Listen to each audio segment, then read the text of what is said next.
ජනතාව හමුවේ පරීක්ෂාවට භාජනය වෙන්න කැමැති ව්‍යාපාරයක් පරීක්ෂාවට භාජනය කළ යුතු ව්‍යාපාරයක්. මුළු දකුණම ගත්තොත් එක ප්‍රාදේශ සභාවක් පරාදනේ. ඔය විවිධාංගීකරණය වූ විපක්ෂ එකතු වෙන්නකෝ. එකතු වුණොත් විවිධාංගීකරණය කරලා ලැබිච්ච ප්‍රතිඵලවත් ලැබෙන්නේ නැහැ. බෙදලා ඡන්ද ඉල්ලලා සභාව එකතු වෙන්න හදනවා. එකතු වෙලා යන්නකෝ. හෙට ඒගොල්ලෝ ලෑස්ති නම් එකතු වෙලා ඡන්ද කරන්න අපි කුමන හෝ ඡන්දයක් හෙට තියෙනවා එකතු වෙලා වැඩ කරමු. මේක ආපහු හරවන්න පුළුවන්ද? කවුද හරවන්න ඉන්නේ? මෙන්නස මගේ ගෙදරටත් දාපු ACL ෆයර් ගාඩ්. ජාතික ජනබලවේගයේ ඡයගත් සියලු පළාත් පාලන ආයතනවල බලය පිහිටුවන බවත් ඊට බාධා කිරීමට කිසිවෙකුට නොහැකි බවත් ජනාධිපති අනුකුමාර දිසානායක මහතා අද අවධාරණය කළා. ජනාධිපතිවරයා මේ බව සඳහන් කළේ ජනතා විමුක්ති පෙරමුණේ 60 වන සංවත්සර සැමරුමට අමතමින්.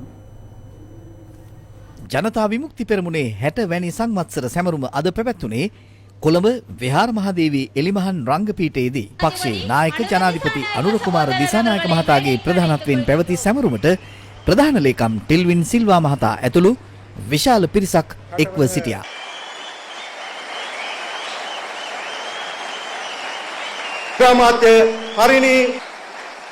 අපි හැම විටම මෙරටේ පොදු ජනතාව හමුවේ පරීක්ෂාවට භාජනය වෙන්න කැමැති ව්‍යාපාරයක් පරීක්ෂාවට භාජනය කළ යුතු ව්‍යාපාරයක්. අපි උරගා බලන්න ඕන ජනතාව.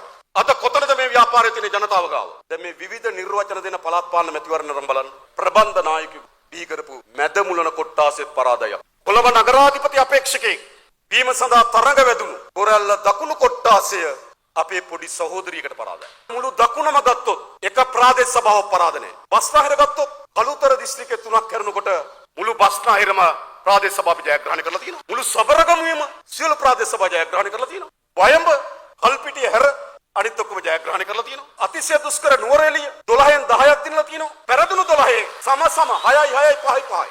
වන්නි දිස්ත්‍රික්කය මේ පළාත් පාලන මැතිවරණයේදී වැඩිම ඡන්ද ප්‍රමාණය ජාතික ජනබලවේගය අරගෙන තියෙනවා. නැගෙනහිර අම්පාර නැගෙනහිර ත්‍රිකුණාමලය වැඩිම ඡන්ද ප්‍රමාණය ජාතික ජනබලවේගය.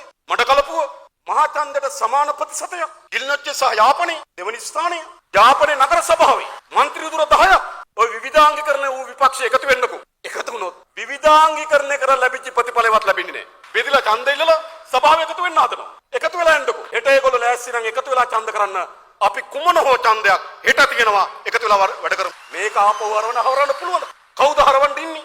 එක සභාවක් දෙන්නේ නැතුව ඊළඟ ජනාධිපති වෙනවා. ඒගොල්ලෝ හිතන් ඉන්නවා ඒගොල්ලෝ JVP වගේ කියලා. ඒගොල්ලෝ මේ පරණ පුස් ව්‍යාපාර. ඔව් අපි 3ක් කරගෙන ජනාධිපතිවරණ මහඡන්ද දිනුවා තමයි අපි. ඒකල හැකිවන්නේ ජනතා විමුක්ති පෙරමුණට පමණයි. හිතන්නවත් එපා.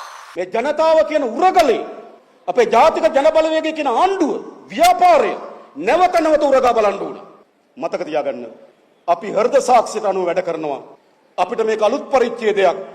අපි වැඩ කරමින් ඉගෙන ගන්නවා. ඉගෙන ගනිමින් වැඩ කරනවා. නීතියෙන් විවස්ථාවෙන් තියෙන බැඳීම නෙවෙයි. අපිට මේ රටේ ජනතාවත් එක්ක හෘද සාක්ෂියත් එක්ක බැඳීමක් තියෙනවා.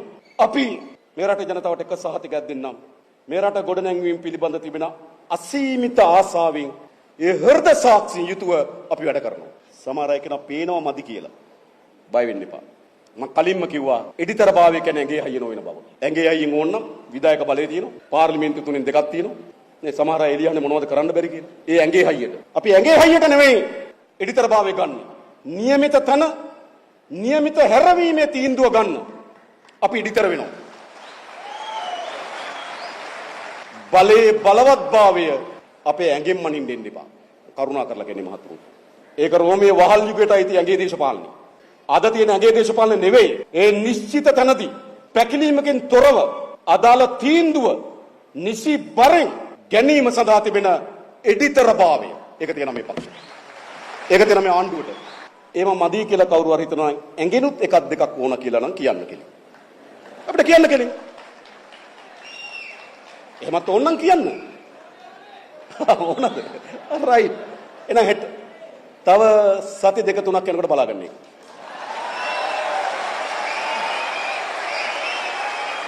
අපේ ආණ්ඩුකරණය යනු විස්මිත ක්‍රියාමාර්ග වලින් සමන්විත ආණ්ඩුකරණයක්.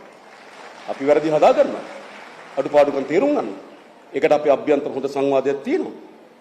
හැබැයි මම නැවත කියනවා අපේ භාවිතාව ඉගෙන ගමින් වැඩ කරනවා. වැඩ කරමින් ඉගෙන ගන්න. හැබැයි මේ රටේ ජනතාවට අපි එක සහතිකයක් දෙන්නම්. මේ යාත්‍රාව සහතික වශයෙන් කුමන සුළු කුණාටු හැමුවත් කුමන ප්‍රචණ්ඩකාරීත්වයක් ඇති වුණත් මේ යාත්‍රාව සහතික වශයෙන් ජයග්‍රහණය වෙරළ දක්වා ගමන් කරනවා. අපිට පාර්ලිමේන්තු උඩින් බලයක් දැන් අපිට මේ ජුනි 2 වෙනිදාගෙන් පස්සේ ලැබෙනවා ගමේ බලය. සභා 152ක් ආරම්භයේදීම පිහිටවනවා. ඉතුරු 115 පිහිටවන දවසේ පිහිටවනවා. 1-2 කෙරෙහි තමයි ජනතාව සභාව පිහිටවන්න කියලා ඡන්දය දීලා තියෙන්නේ. ඒ නිසා එකගත්තු ලංකාවේ පළවෙනි වතාවට 152 දැම්මම තව 115ක් ඒ කියන්නේ 267ක් ලංකාවේ පළවෙනි වතාවට ප්‍රාදේශ සභා දීලා තියෙනවා. දිනන හැම එකක්ම පිහිටවීම ජනවරමේ අපේ අයිතිය. අයිතිය. ඒකට අකුල් ලෙලන්න ඒකට බාධා කරන්න ඕන නම් එනවනම් බාධා කරන අකුල් ලේන අයට කියන්න නීතිය ඕන තරම් ඉඩකට තියෙන බව මතක තියාගන්න. අපි හැම වෙලාවම ජනවරමට කරු කරනවා. දැන් කට්ටිය කියන මේකේ අපේ ජනවරම ශූන්‍ය වෙලා. මම ඒත් බැලුවා මේ පළාත් පාලන ඡන්දයක් වෙලා පාර්ලිමේන්තු ඡන්දෙට දාලා ගණන් හැදුවා. ඒත් 122ක් තියෙනවා. ඉතින් 94 චන්ද්‍රිකා ආණ්ඩුව හදනකොට 106යි. එහෙනම් එදා ආණ්ඩුව හදන්නත් බෑනේ. ඒ නිසා ජනවරමට අනුව අපි වැඩ කරන්න බැඳිලා ඉන්නේ. ජනවරමට එරෙහිව කවුරු හරි කටයුතු කරනවා නම් විවස්ථාව, නීතිය, දේශපාලන මේ ඔක්කොගෙම අපි වැඩ කරන්න ලෑස්ති. හදන්න.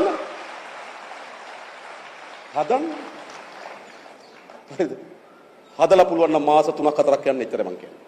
ඒවත් එක කාටවත් දන්නවනේ නීති මදි නම් 3න් 2ක් තියෙනවා හොඳයි. සුම්බුන් එකතුවක් කොහොමද රටේ ජනවරමට අභියෝග කරන්නේ? එම අභියෝග කරනවා නම් අපි ආණ්ඩු නෙවෙයි.